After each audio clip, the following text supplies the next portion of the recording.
So I am sure we all adore theme parks, yeah? Disneyland and, shit, can't think of any more. But they have always been sorely lacking in the world of Fallout. I mean, take a place of human suffering, and then hit it with a nuke? Yes freaking please. Today, we begin our journey of looking at such a place. Down a cracked road, past an abandoned car, we find the sign for this place, flanked by demonic-looking mascots that only admit you entry after weighing your sins against a bottle of Nuka-Cola. The Nuka World Transit Center, which brought people to and from the park. Let's gander. To the immediate right of the entrance, we find this little truck, burnt out, with supplies in the back. The bomb seemed the likely culprit, so supplies were still being moved here just before it hit. A dead gunner is behind it, though that was my doing. Oddly enough, their other corpses are gone. The gunners did have a purpose here, one that we shall get to and discuss later. To the left of that corpse, we come to a parking entrance, and our first skeleton. Now it looks like they were just driving in here to park. However, the presence of the gun, which they were likely holding at the time, complicates matters. I mean, if you're going to rob someone, you'd conceal the gun, so it couldn't be that. I don't think this area was dangerous enough to warrant having it out all the time either. They were either someone who died due to the blast, as some here seem to have, or they were a survivor. They came here after the blast, and someone, or something, killed them. As we head round the back of this car park, we pass several containers and come to what I think was the employee, or perhaps VIP, parking area. It is here that we find a makeshift camp. Several beer bottles are lying out, as well as the remains of a fire. A skeleton is also present on one of the sleeping bags. Now, since this was private property, I doubt they set up here before the blast. This means this dead person, and possibly another, going off of the other sleeping bag, were survivors seeking shelter here.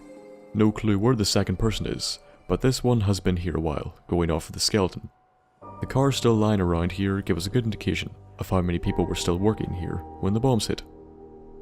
Round the corner from that, we come to the bus drop-off area, which has several shuttle buses in it. One of them has its arse torn off, and for some reason a Deathclaw gauntlet inside. Now I know I didn't drop it. That means it's either a bug or someone killed a Deathclaw and left it here. Perhaps the fine people in that little camp. Maybe the Deathclaw was the one who stole the back of the bus. Thieving jackass. The bus next to it is still in one piece. However, bar a few objects, like a filthy hairbrush, it has nothing of interest. Except, you know, the driver's corpse. Which means they were still working here when the bombs hit. The poor bastard. Outside that bus, we see a large sign, which was the actual mascot they should have been going with, instead of the two creepy sods flanking it. We also find another skeleton lying beside a large pole, with what I think is the Nuka World flag on it. They could be pre or post-war. If they were pre, then they came off of this sad bus here. As you can see, it was filled with many would-be parkourers, ready to drink their teeth out of their gobs, or get poisoned by Nuka-Cola Quantum. We can see quite a few people here. One of them even had tickets with them, which I find confusing as where did they get them here? But I'm sure these were all people either just arriving, or perhaps leaving. The checkboard beside the bus driver was probably for names. This could mean that the person outside was meant for the bus, and they didn't leave because they were waiting for him. So really, they're all dead because of the jackass by the pole. Round to the right from those buses, we can find another entrance to a car park. This one is also collapsed, and quite full. So it was a busy day on the Saturday the bombs hit. There's also an elevator you can use, but we won't, for now. Now, we are going to take a look at the orders of the gunners who were present here. When we first encountered them, they're talking about investigating the Nuka-Cola family radio signal. After killing their leader, Kaylor, or however you pronounce that name, we can get a note off of them that explains more. The signal had just appeared when we encountered them. Apparently, a Sergeant Lanier and their team had gone missing in relation to this, and Colonel Cypress sent this group of gunners to look into it. This story doesn't end here, but we won't look at it anymore this episode. Next, we can go around the back of the car park on the left. The presence of a pram, as we do, tells us that a baby was here at some point. Unfortunately, we can take a ramp of rubble up to the top of this collapsed car park, and it seems it was quite full. At the top, we come to a van with a safe, and some sly fellow trying to pick the lock on it. Or at least they were, before they died. Now, from the position they died in, it looks like this was a pre-war death. But it's also weird as this out in the open on a busy Saturday is not the best place to try and break into a safe. Well, we broke into it in the end. We finished your work, my friend. Over the bridge here, we get to the roof of the other car park. It is here, on the right, that we come to another body. Now, since it looks like they took shelter among these cars, which the blast obviously moved, and from the pipe pistol that a lot of looters favoured, and the ammo and core, this had to be post-war. It wouldn't really make a lot of sense for a body to be in this position with these things before the bombs dropped. Opposite them is a pre-war death, a woman in her van, carrying a lot of explosives and flammable materials. Lucky us, there isn't anything else of interest on this roof, so we can take the elevator down and take a look at the actual transit centre. The building itself looks pretty depressing, and is clearly in a state of disrepair. A ladder can be found around the side that looks like it was being used for repairs, but oddly enough, there is no body to gawk at. Now, for the inside, to which we are directed into by a demented looking version of the M&M mascot. So the inside looks awful, and the clocks on poles look creepy. Just to the right as we enter, we can find a dead woman. It seems she died either getting a Nuka Cola, or was dying and just decided to drink one. Once again, the presence of the pipe pistol means it's unlikely she was here pre-war, so she must have showed up sometime post-war. We find one of the best starts to a DLC I have seen so far by this rubble, but I will let you experience that yourselves. Beside that, there's a skeleton on a bench. Now, since waiting on a bench reading a newspaper seems like an ordinary activity, I think they died when the blast hit, drinking that big drink of theirs. Beside them is a woman, bent over a phone. Okay, so that sounds wrong, but I'm assuming she was either in the process of making a call when the bombs hit, or they hit and then she went to make a call, but died shortly after for reasons. So behind that is a door that is locked, and you can just go around, so I'm not really sure why it was. This pile of nuclear waste around the back gives me pause, however. I mean, okay, that looks like the janitor, yeah?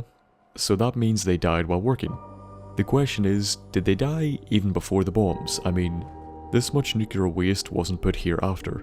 If this poor sod was the one who had to clean this up, and they're just sprawled in the pile, I can't help but wonder if the radiation killed them before the war, and they were just forgotten about.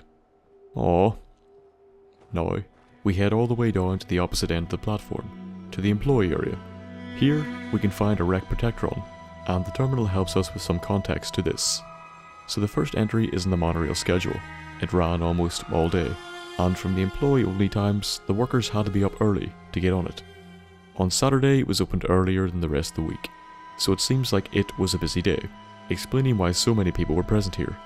The power grid management is just used to turn the train back on. Next up are the maintenance requests, and they are many in number. The first is for the 2nd of October, and it was a clogged water fountain reported by K. O'Rourke. It was assigned to a G. Mackey. He is a dickhead. He wants surveillance to hunt down the repeat offender and ban them. The next entry is from the 7th, and the announcement system was broken. P. Reading reported this one. Once again, Mackey is over the top and wants to kill whoever made the system. With a firing squad, Jesus. The third report is from the 13th. One of the Protectrons keeps getting stuck, and it's Rourke again. Mackey starts off fine, and then gets passive-aggressive. Not sure if this was targeted at Rourke or not, but he thinks some kid, likely his boss, is incompetent. The 15th is another clogged water fountain, once again reported by Rourke, and Mackey set a Protectron to look for the kid who did it. This will end well, I can tell. The last entry is the day before the bombs hit, and the door was broken. P. Reading reported it, and this time J. Crosby, someone new, fixed it and wasn't a dick in their post. Exiting the maintenance logs, we come to employee notifications. First up is service with a smile. Everyone must always be happy and joyful, lest they get fired from their jobs without notice. That will surely not cause a stressful working environment. I've never really understood places that do this, as if people can't tell when someone is faking being happy. The notice in the second is the employee schedule update. Seems the place closes in the winter. The last entry is the 16th, the day after the entry about the Protectron. It's about Mackey, first name Gordon. getting fired. Clearly the kid tried it again and the Protectron injured them in some way. Not really sure what Mackie was expecting, but from his logs, it's clear that he was a little unhinged. Now, you can hear what happens to the PA system when you go on a terminal, and it scared the bejesus out of me. Reserve your tickets now and be the first to ride our angry anaconda coaster. Someone make the voices stop. Atharia with an alcohol twist. So this was the Nuka World Transit Center, a gateway into happiness and joy. It was a busy Saturday, and as a result, the car parks were full. Are full, I suppose, though it's mostly rubble and corpses now. Some of these people, sometimes by the busload, die when the bombs hit. Some of them died after, likely arriving here for shelter, or to loot the place. We find out that the gunners are also involved here in some way, as one team already went missing, and a new team was sent out with Kaylor at the helm. Their aim was probably the same as ours, but we sure showed them, eh? We also see that there was one disturbed employee here, Gordon Mackey, who was very aggressive in all their posts and log replies. They probably had issues, which resulted in them reprogramming a Protectron to do something to a child. It never tells you what was done to them, but they are dead. Probably. It's not quite at Voltec levels of Sorcerer's fuck-uppery, but this area acts as a great prep place for some of the bullshit we shall encounter in our journey through Nuka World. The happiest place on Earth. I mean, a place like no other. Good save.